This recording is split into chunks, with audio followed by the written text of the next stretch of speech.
September 1945, California. Japanese female POWs begged to stay in the US. The war was finally over. American officers told them to go home, but inside the prison camp, the women started weeping. These were Red Cross nurses, among 140 women held captive. For 3 years, they had received army blankets and regular meals. They were fed while their own families starved back in Japan. But their fear was not about returning to a broken country. They sensed a hidden price for the mercy they had been shown. How can an enemy's kindness become the most dangerous weapon of all? Tell us where you're listening from and the exact time there. We want to see how far these testimonies travel. If mercy and memory matter to you, subscribe to keep them alive. In September 1945, the war was over, but peace had not yet arrived for the women living behind barbed wire in California's San Joaquin Valley. The sun beat down on the dusty ground and glinted off the fences that marked the edges of their world. But inside that world, a strange sound could be heard. It was not the sound of weeping or fear, but of women laughing. They gathered around large wash basins, their hands deep in warm, soapy water, scrubbing clothes under a wide blue sky. These were Japanese women, prisoners of war, and they were healthier and safer than they had been in years. Most were former Red Cross nurses or civilian merchant crew, captured at sea near Guam or on other Pacific islands in the early years of the war, beginning in 1942. They were non-combatants, caught in the gears of a global conflict, and sent halfway around the world to this dry, quiet place. For them, captivity had become a strange kind of sanctuary.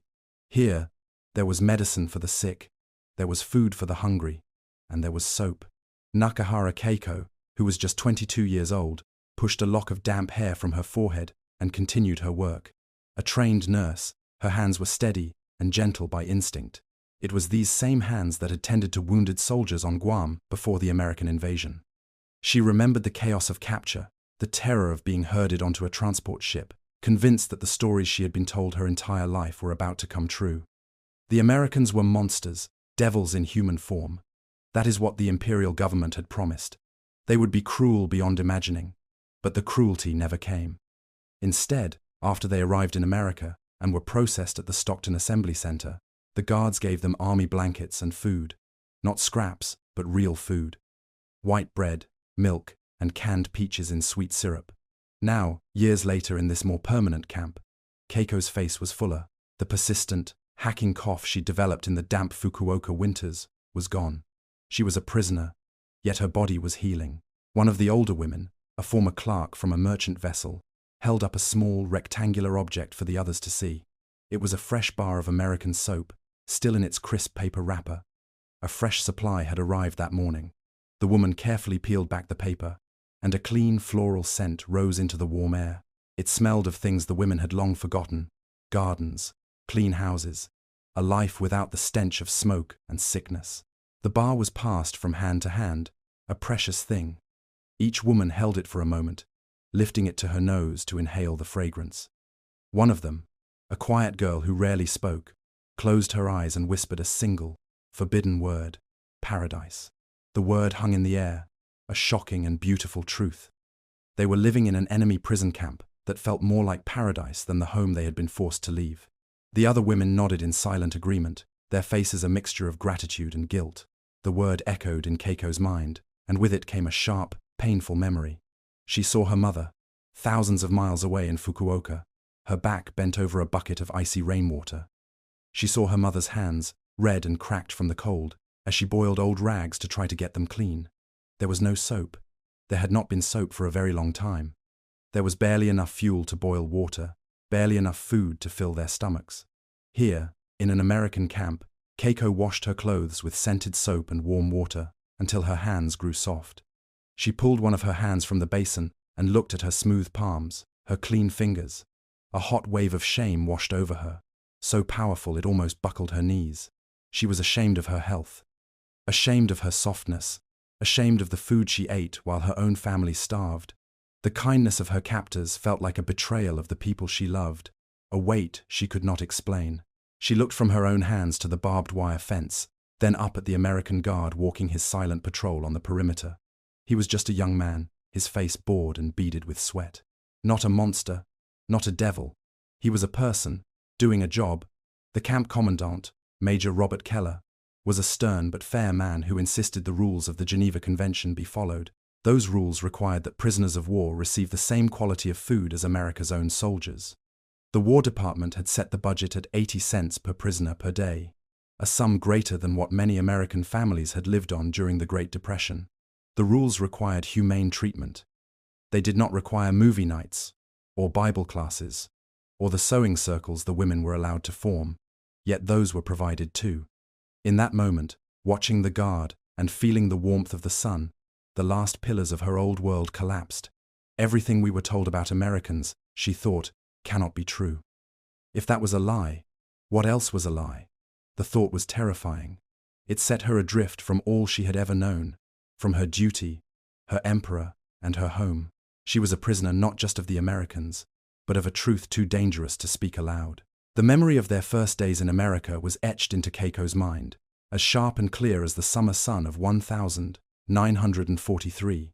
She and the other 139 Japanese civilian women had been brought to the Stockton Assembly Center in California, a temporary holding place of raw lumber and tar paper barracks. As they stepped off the transport trucks, they held their heads high, a posture of rigid dignity that masked a deep, collective terror. They were certain this was where the real horror would begin. The propaganda had been relentless. American soldiers were brutes who found sport in humiliation. But the guards who met them were professional and distant, their faces unreadable. There were no shouts, no blows. Instead, the women were processed methodically, their names recorded, their health checked. Then came the first profound shock. Each woman was issued a thick, wool army blanket. It was coarse and smelled of disinfectant, but it was heavy and warm. The nights in the valley grew cold, and this simple object was the first sign that their captors intended for them to survive. Soon after, there was food. Not the meager rations of dried fish and rice they had expected, but a bounty that seemed impossible. The women were given fresh milk, something most had not tasted since they were small children. There were loaves of soft, white bread and tins of glistening, golden peaches suspended in thick, sweet syrup. Keiko watched as women who had been stoic and silent just moments before broke down and cried at the sight of it. They ate slowly at first, as if expecting it to be snatched away. Then they ate with a desperate hunger that was about more than just empty stomachs.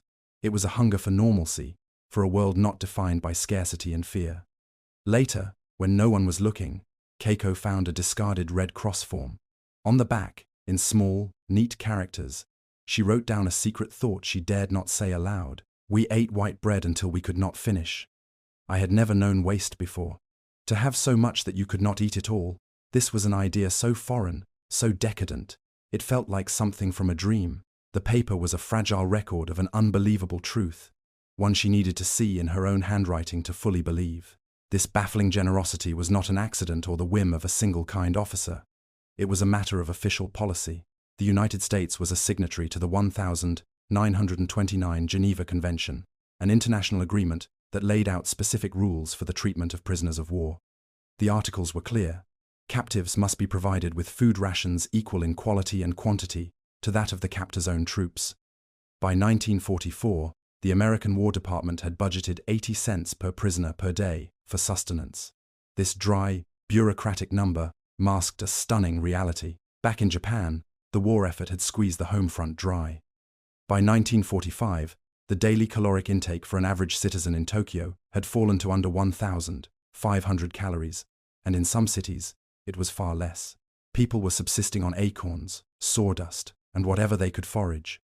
The Japanese government had told its people that surrender meant death or dishonor, but for these women, being captured by the enemy had saved them from starvation. The American military was feeding its prisoners better than the Japanese military was feeding its own people. As the months turned into years, this strange, orderly life continued. The women were given tasks to fill their days. They organized sewing circles, their needles flying as they mended clothes, and created small comforts from scraps of fabric. Religious services and Bible classes were offered for those who wished to attend. And once a week, something truly extraordinary happened. A large screen would be set up in the camp recreation hall, and the women would gather to watch an American movie. One night, they were shown Gone with the Wind. For over 3 hours, they sat in the dark, transported from their dusty California camp to the sweeping drama of the American Civil War. They watched a world of passion, conflict, and resilience that was so different from their own, yet universally human. That night, tucked into her cot, Keiko felt a sense of peace she hadn't known was possible. She whispered to her friend, Tanaka Harumi, a fellow nurse who slept in the bunk beside her. "They treat us like humans." The words were barely audible, a fragile confession of a dangerous truth. But Harumi did not share her comfort. She turned away, her voice a sharp, urgent hiss in the darkness. "Don't say that," she warned. "Remember what they told us. This is a trick. They will make you soft, they will make you trust them, and then they will destroy you." Harumi's words were like a splash of icy water, a stark reminder of the world they had left behind. The propaganda was a ghost that haunted the barracks, a voice that insisted that mercy was a lie and kindness was just a more patient form of cruelty. In August of 1945, a quiet ripple of change moved through the camp. The guards walked their posts with a different kind of energy, less vigilant and more restless. The war in Europe had been over for months, and now, whispers from the radios spoke of an end to the fighting in the Pacific. One afternoon, the camp commandant, Major Robert Keller, assembled all the women in the main yard. He stood before them, his uniform crisp in the unrelenting sun, and made the announcement they had been anticipating for 3 years. The war was over. Japan had surrendered. They would soon be going home. Under a U.S. Navy plan called Operation Blacklist, they would be repatriated, sent back to their families on American transport ships. For a moment, a stunned silence fell over the yard. The news was too monumental to grasp. Home. The word itself was a ghost, a half-forgotten dream. But then, a sound began to rise from the crowd, and it was not the sound of joyful celebration.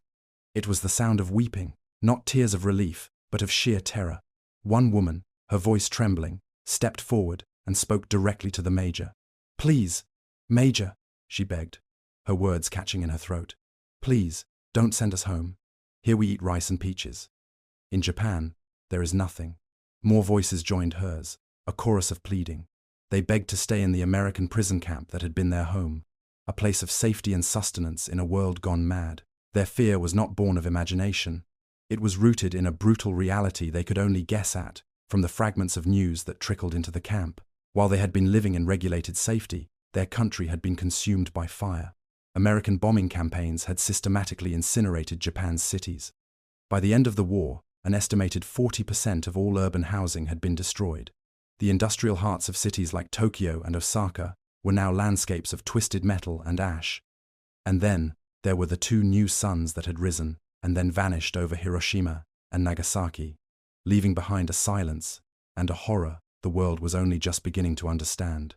The infrastructure that supplied food to the population had collapsed. By October 1945, official surveys would record that the average caloric intake for a person in Tokyo had fallen below 1,200 calories a day, less than half the amount needed for basic survival. While the women in California had been eating meat, drinking milk, and receiving consistent medical care under the terms of the Geneva Convention, their families at home had been starving, fighting for survival in a nation brought to its knees. To be sent back was not a rescue, it was a sentence. They were being ordered to leave their strange paradise for a homeland they no longer recognized. The journey across the Pacific was an ordeal of suspense. For weeks, Keiko and the other women were crowded together on a Navy transport, the rhythmic thrum of the ship's engines a constant reminder that they were moving closer to the unknown. As they approached the coast of Japan, a new smell drifted across the water, replacing the clean, salt scent of the open ocean. It was the smell of smoke, of damp rot, and of a profound, unnatural stillness. Keiko stood on the deck as the ship navigated the final miles into Yokohama harbor. She saw not the bustling port she remembered, but a graveyard of sunken ships and skeletal cranes. The dockyards were rubble, the warehouses were hollowed-out shells, and waiting on the shore, behind a rope barrier, was a small, silent crowd of people in patched clothing and rags. Their faces were thin and grey, their eyes hollow. They were the ghosts of the families who had survived. When Keiko finally walked down the gangplank, her legs unsteady on solid ground, she searched the crowd for a familiar face. She spotted her cousin, a boy she had grown up with, standing near the back. He was gaunt, his shoulders slumped inside a coat that was too big for him. She ran to him, her heart aching with a mix of relief and sorrow. She reached out to embrace him, but he took a sharp step back, his hands clenched at his sides. He looked at her face, her healthy skin, her clean clothes, and a bitter, resentful light filled his eyes. "You had food," he said, his voice flat and hard, each word a stone thrown at her. "You lived like a queen while we starved." The words struck Keiko with the force of a physical blow. The shame she had felt in the camp, the guilt over her soft hands and full stomach, crashed over her in a suffocating wave. In her coat pocket, her fingers found the crisp edge of the paper wrapper from the bar of American soap. She had kept it as a secret memento of that strange, gentle world. Now, it felt like evidence of a crime.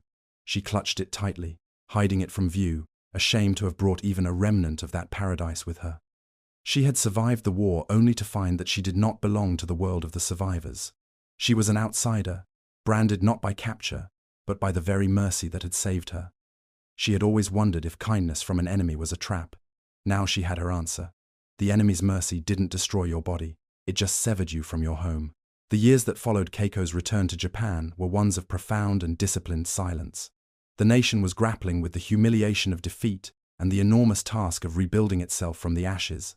In this new, post-war society, there was no room for stories like hers. Returning prisoners of war, especially women, were often viewed with suspicion and quiet contempt. The old propaganda had taught that surrender was the ultimate dishonor, a betrayal worse than death. Those who had been captured and survived were seen as having failed in their duty. Women, in particular, were considered to have been tainted by their contact with the enemy, their purity and loyalty called into question. To speak of being treated with kindness by the Americans was unthinkable. It would have been seen as a boast, an insult to the memory of the millions who had suffered and starved. It would have confirmed the deepest fear of their families and neighbors, that while Japan burned, they had been comfortable, that they had found favor with the enemy. And so, Keiko said nothing. The diary scraps she had written on the back of Red Cross forms, the small, secret testaments to the truth of her experience, she burned one cold evening, watching the words turn to grey ash in a small metal brazier. The peaches, the white bread, the movie nights, all of it was locked away in a part of her mind she never visited. Her survival depended on forgetting. Decades passed. Japan transformed itself from a defeated empire into a global economic power. New cities of concrete and glass rose where rubble had once been. The Hunger Years became a distant, collective nightmare. Keiko married, raised a family, and grew old, her life becoming a quiet pattern of domestic routines. She rarely spoke of the war, and never of the camp. It was a closed chapter, a secret history of one. Then, in 1965, a group of university students began a women's oral history project, seeking to document the experiences of those who had lived through the war. A young woman, earnest and kind, came to Keiko's small Tokyo apartment with a tape recorder. At first, Keiko gave the standard answers, speaking of hardship and patriotic duty. But something about the young woman's patient listening broke through the wall of silence Keiko had built so carefully over 20 years. Hesitantly, then with a slow, steady release, the truth came out. Keiko spoke of the fear of capture, and then of the stunning lack of cruelty. She described the food, the blankets, the simple, humane treatment that had saved her life. "The Americans gave us more than our own army ever had," she said, her voice quiet but firm, the words feeling strange and momentous on her tongue after so many years. "They gave us life, but we could never say it." Speaking the truth did not erase the shame, but it shifted its weight. Her silence, she now realized, had not been a weakness, but a second strategy for survival in a world that had no place for her story. In her final years, Keiko often reflected on the contradictions that had defined her life. She had been taught that honor lay in dying for her country, but she had learned that it could also be found in the quiet, administrative decency of an enemy officer like Major Keller. He had not offered speeches about morality. He had simply followed the rules, ensuring his prisoners were fed and sheltered. In the darkest moments of a brutal war, her captors had been given the power of life and death, and they had chosen restraint over revenge. They had chosen to uphold a code of conduct when all codes seemed to have been abandoned. That definition of honor, the one found not in grand patriotic sacrifice, but in small, consistent acts of mercy, was the one that stayed with her. It became the quiet, internal compass that guided the rest of her days. She understood now that she had not been disloyal for accepting kindness. She had simply been a witness to a different, more difficult kind of strength. One morning, Keiko, now an old woman, with hands as wrinkled as dried fruit, went to her kitchen cabinet. She took out a fresh bar of soap, a simple, inexpensive brand she bought every week. She slowly unwrapped the paper, the crinkling sound a soft echo from another lifetime. She closed her eyes and lifted the soap to her face, inhaling the clean, familiar scent. For a fleeting moment, the sterile smell of her Tokyo apartment dissolved, replaced by the memory of warm California sun, the sound of women's laughter, and the dry, dusty earth of the San Joaquin Valley. The scent rushed back over more than half a century, carrying with it the full weight of a memory she had once tried to burn away. She was 22 again, standing in a prison yard thousands of miles from home, a prisoner of a war she hadn't understood. She whispered the same word she had once dared to think inside the barbed wire fence, a word that was both a memory and a prayer. Paradise. War had taught her the world was cruel. Captivity had taught her that it didn't have to be. And that was the one thing she never forgot.